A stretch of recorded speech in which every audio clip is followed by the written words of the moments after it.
sebagai masdar tambahan, yakni 3 huruf tambahan atas pola afalah. Amanah yuminu amanah, yang menurut teoritisnya menjadi 3 huruf pokok, yakni amanah yuminu amnan, dengan arti kamus bahasa memilih warga ilahi, yang artinya membenarkan atau mempercayai hanya berdasarkan kepadanya. Kemudian menurut Muis Ma'ruf Yahudi Libanon dengan kamusnya Al-Mujid dalam Mujidin 3 kata kerja tambahan, yaitu amanah yuminu amnan menjadi amanah yuminu imanan, dengan arti kamus sodaqahu wasaluhu, yang artinya mempercayai atau membenarkannya. Kemudian ia merumuskan bahwa orang yang membenarkannya disebut al-mu'min. Kemudian mulai dari situlah iman berkembang menjadi percaya. Menurutnya iman artinya mempercayai mutlak, sama dengan percaya saja.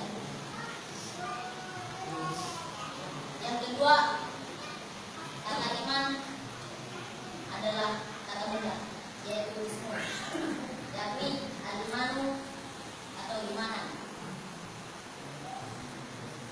Ada 4 riwayat hadis yang menjelaskan tentang iman ini. Di antaranya yang pertama, hadis riwayat Ibnu Majah yang berbunyi al-imanu aqdul qalbi wa iqrarul bil lisani wa amalul bil arkan.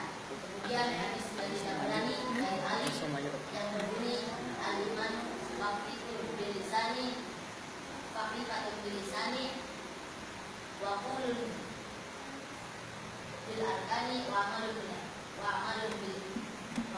arkan. Kemudian kesimpulan dari riwayat hadis tersebut terbagi menjadi 3 faktor. Yang pertama, aqdul bil qalbi, yakni tanggapan hati, iqrarul bil lisani, ucapan lisan, dan amalul bil arkan, yakni laku perbuatan. Kemudian yang kedua, ruang lingkup iman. Ruang lingkup iman adalah cakupan pembatasan tentang materi iman. Terdapat pada hadis dari Ibnu Majah tersebut yang berbunyi al-imanu aqdul bil qalbi wa iqrarul bil lisani wa amalul bil arkan, yang artinya iman adalah tambatan hati yang menggema dalam seluruh ucapan dan menjelma dalam segenap laku perbuatan. Kemudian dari hadis tersebut menjadi 3 aspek kehidupan, yaitu isi hati, ucapan lisan, dan laku perbuatan. Isi hati disebut pandangan, kemudian isi hati diucapkan menjadi ucapan lisan dan diwujudkan menjadi laku perbuatan disebut sikap hidup. Secara singkat, iman adalah pandangan dan sikap hidup. Kemudian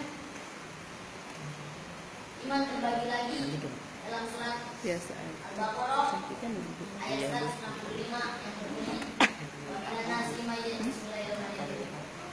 nasi may yad'u billahi andada yuhibbuna wallazina amanu wasyaddu billah walau wallazina zalamu annal quwwata lillahi jami'an wa anna Allaha shadidul iqab.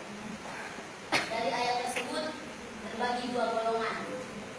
Yang pertama, sabunahum qabilah, dan yang kedua musyaddu billah. Sabunahum qabilah adalah orang yang berpandangan dan bersikap hidup dengan ajaran ghairullah atau ajaran selain Allah. Kemudian asyaddu billah adalah orang yang berpandangan dan bersikap hidup dengan ajaran Allah, Al-Qur'an dan Sunnah. Kemudian dari golongan tersebut timbullah amanah dan kafaroh. Amanah adalah orang yang bersikap positif dengan ajaran Allah, Al-Qur'an dan Sunnah, dan bersikap negatif dengan ajaran selain Allah. Kemudian kafaroh adalah orang yang bersikap negatif dengan ajaran Allah dan bersikap positif dengan ajaran selain Allah.